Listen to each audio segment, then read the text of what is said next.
स्वागत है एक बार फिर से आप सबका आपके अपने YouTube चैनल पर। तो आज के हम इस वीडियो में बात करने वाले हैं एग्रीकल्चर इंजीनियरिंग का जो ओल्ड पेपर है वो सॉल्व करे थे, जिसमें हमने 2 पेपर सॉल्व कर लिए थे। ये तीसरा पेपर है 18-19 वाला, ठीक है। तो इसमें फर्स्ट क्वेश्चन है आपके, यदि 200 मीटर लंबी नाली में 2.5 मीटर का ऊर्ध्वाधर अवरोध हो तो द्रव्य ढाल डेश प्रतिशत होगा। तो इसमें न्यूमेरिकल दे रखा है कि 200 मीटर लंबी नाली है, उसमें 2.5 मीटर का ऊर्ध्वाधर अवरोध है तो द्रव्य ढाल कितना प्रतिशत होगा, तो वो होगा आपके 1.25% होगा, ठीक है। कितना होगा, 1.25% होगा। आगे बात करते हैं, आगे क्वेश्चन है आपके, सेकंड क्वेश्चन है, किलोग्राम प्रति सेमी स्क्वायर डैश की एक मापन इकाई होती है, यानी दाब की जो इकाई होती है वो क्या होती है, केजी पर सेमी स्क्वायर, केजी पर सेमी स्क्वायर होती है, ठीक है। आगे क्वेश्चन है आपके, मध्यम अवनालिका की गहराई डैश से डैश मीटर के बीच होती है, यानी मध्यम जो अवनालिका होती है उसकी गहराई होती है 1 से 5 मीटर तक होती है, यानी 1 से 5 मीटर तक इसकी गहराई होती है, ठीक है ना, मध्यम अवनालिका की। आगे बात करते हैं, आगे पुराने पाइप के लिए घर्षण स्थिरांक का मान डैश लेते हैं, यानी पुराने पाइप होते हैं उनके घर्षण के लिए स्थिरांक का मान कितना लेते हैं, तो वो लेते हैं 75 से 90 लेते हैं, ठीक है। आगे क्वेश्चन है, राइजर पाइप डैश सिंचाई तंत्र का एक भाग होता है, ठीक है। जो राइजर होता है वो किसका भाग होता है, वो होता है आपके स्प्रिंकलर का भाग होता है, ठीक है ना, फव्वारा विधि का। बोल रहा है कि impeller is a rotating part of, यानी इम्पेलर का जो रोटेट होने वाला भाग है वो क्या कहलाता है, वो कहलाता है सेंट्रीफ्यूगल पंप कहलाता है, ठीक है। क्या कहलाता है, सेंट्रीफ्यूगल पंप कहलाता है। आगे क्वेश्चन आपके, वर्षा की बूंदों के खुली मृदा पर टपकने से डैश अपरदन होता है, यानी वर्षा की बूंदों से खुली मृदा में टपकने से क्या होता है, स्प्लैश इरोजन होता है। क्या होता है, स्प्लैश इरोजन होता है। आगे क्वेश्चन दे रखा है आपके, 2 निकटवर्ती कंटूर रेखाओं के बीच की ऊंचाई के अंतर को क्या कहा जाता है, कंटूर कहा जाता है, यानी 2 समान ऊंचाई वाले बिंदुओं को मिलाने वाली रेखा को क्या जाता है, कंटूर कहा जाता है, ठीक है ना। आगे बात करते हैं, आगे क्वेश्चन है आपके, लेटरल पाइप डैश से जल को प्राप्त कर फव्वारा नोजलों तक पहुंचाते हैं ना। तो इसमें क्या आ जाएगा, इसमें सब मेन लाइन, यानी सब मेन लाइन होती है ना, वो क्या होती है, मुख्य जल को, ठीक है, फव्वारा नोजलों तक क्या होती है, पहुंचा का कार्य करती है।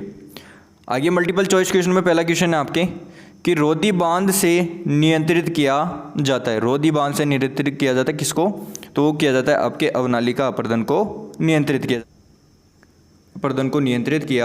जाता है।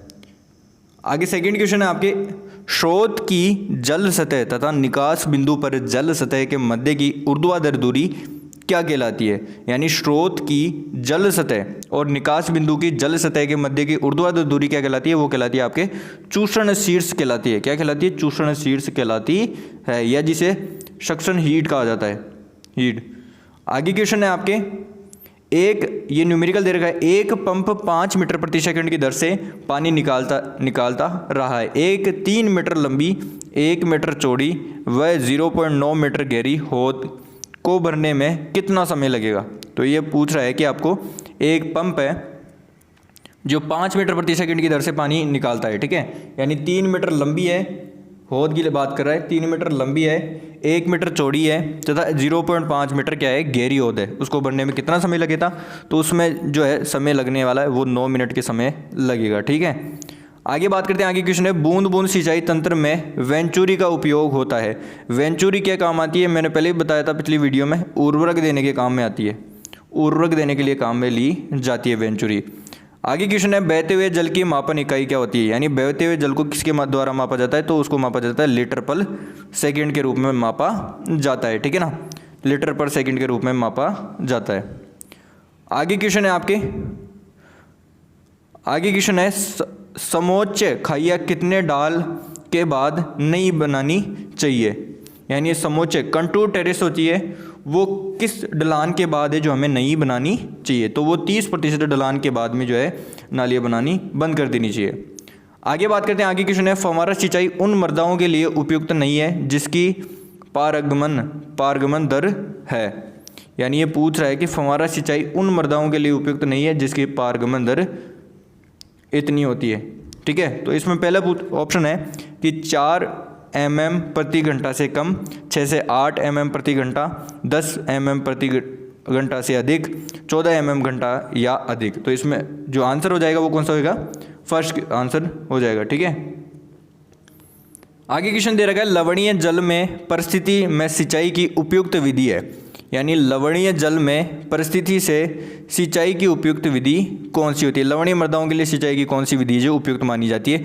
सीधा सा क्वेश्चन है, बूंद बूंद सिंचाई विधि जो है उपयुक्त मानी जाती है। ठीक है, तो बूंद बूंद सिंचाई विधि में क्या होता है, जो पानी होता है वो पौधे के बिल्कुल समीप गिरता है। ठीक है, आगे क्वेश्चन दे रखा है कौन सा आतरनोदक का एक प्रकार नहीं है, यानी आतरनोदक का प्रकार कौन सा नहीं है, यानी इम्पिलर का जो है प्रकार नहीं है, वो कौन सा नहीं है? तो वो कौन सा है आपके?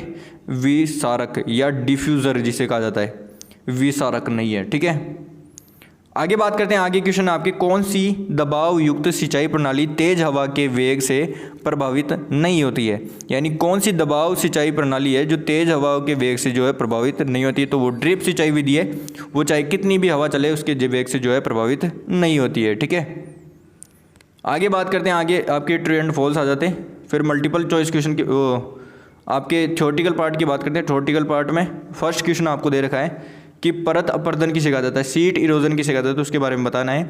ठीक है, पंप इफिशियंसी इसके बारे में बताना है, पंप दक्षता के बारे में बताना है, बेंच टेरेस के बारे में बताना है आपको। ठीक है, आगे क्वेश्चन दे रखा है आपको उत्सर्जन या इमीटर किसे कहा जाता है, इमीटर के बारे में बताना है। ब्रश वुड डैम झाड़ी लकड़ी बांध किसे कहा जाता है, उसके बारे में बताना है। साइज ऑफ सेंट्रीफ्यूगल पंप, अब केंद्रीय पंप का आकार कितना होता है उसके बारे में आपको बताना है। वेलोसिटी हीड वेग सीट्स की जगह किसे कहा जाता है उसके बारे में आपको बताना है। प्रीमिंग या प्राइमिंग किसे कहा जाता है उसके बारे में आपको बताना है। सीपोलिटिवियर या सीपोलिटिवियर किसे कहा जाता है उसके बारे में आपको बताना है, उसकी परिभाषा बतानी है। ठीक है, सॉइल कंजर्वेशन या भू संरक्षण किसे कहा जाता है उसके बारे में बताना है। फुट वॉल्व क्या होता है उसके बारे में बताना है। सॉइल लॉस क्या होती है, मृदा हानि क्या होती है उसके बारे में आपको बताना है। ग्रेसेड वाटरवेज क्या होती है, घास युक्त जलमार्ग किसे कहा जाता है उसके बारे में आपको बताना है। ठीक है, आगे क्वेश्चन है बड़े वाले क्वेश्चनों में। फर्स्ट क्वेश्चन दे रखा है आपको वॉल्यूट प्रकार के पंप तथा विस्तारक प्रकार के पंप में जो अंतर होता है वो क्या होता है उसके बारे में बताना है। आगे क्वेश्चन दे रखा है बेंच वेदिकाओं के विभिन्न प्रकार, यानी बेंच टेरेस के जो है आपको प्रकार बताने कौन कौन से होते हैं। ठीक है, आगे क्वेश्चन दे रखा है वहनीयता के आधार पर फव्वारा तंत्रों के प्रकार बताइए। ठीक है, तो इसके प्रकार बताने हैं। आगे क्वेश्चन दे रखा है अवनालिका निर्माण को प्रभावित करने वाले कारक कौन कौन से उसके बारे में बताना है। फव्वारा सिंचाई, आगे क्वेश्चन दे रखा है फव्वारा सिंचाई की तुलना में बूंद बूंद सिंचाई के लाभ बताने, यानी स्प्रिंकलर की तुलना में ड्रिप सिंचाई विधि होती है उसके क्या लाभ होते हैं उसके बारे में बताना है। राजस्थान में भू संरक्षण से संबंधित मुख्य समस्याओं को लिखिए।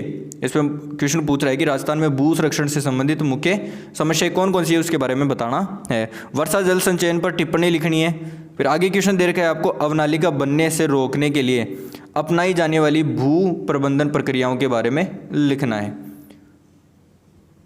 आगे बड़े वाले क्वेश्चनों में आपके बड़े वाले क्वेश्चनों में बोल रखा है कि फर्स्ट क्वेश्चन है समोच्च बंध की डिज़ाइन से आप क्या समझते हैं, समोच्च बंध की डिज़ाइन के सामान्य सिद्धांतों पर विस्तार से लिखिए। ठीक है, आगे क्वेश्चन दे रखा है एक स्वच्छ चित्र के द्वारा बूंद बूंद सिंचाई प्रणाली के विभिन्न घटकों की व्याख्या करते हुए प्रत्येक घटक के कार्य बताने। ठीक है, यानी एक स्वच्छ चित्र बूंद बूंद ड्रिप सिंचाई विधि के बारे में विस्तार से उसके घटकों के बारे में और प्रत्येक घटकों के कार्य के बारे में बताना है। ठीक है, फिर एक न्यूमेरिकल दे रखा है आपको बड़ा वाला, एक पंप जिसका औसत निस्सरण कितना है 220 लीटर प्रति मिनट है के द्वारा गेहूं के एक हेक्टेयर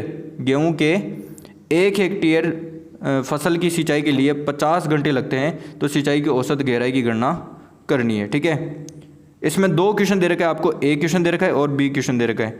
बी क्वेश्चन क्या है आपको, बी क्वेश्चन दे रखा है कि एक 90 डिग्री V0 द्वारा निस्सरण की गणना कीजिए जबकि सीड्स की मान 10 सेमी तथा 16 सेमी होता है।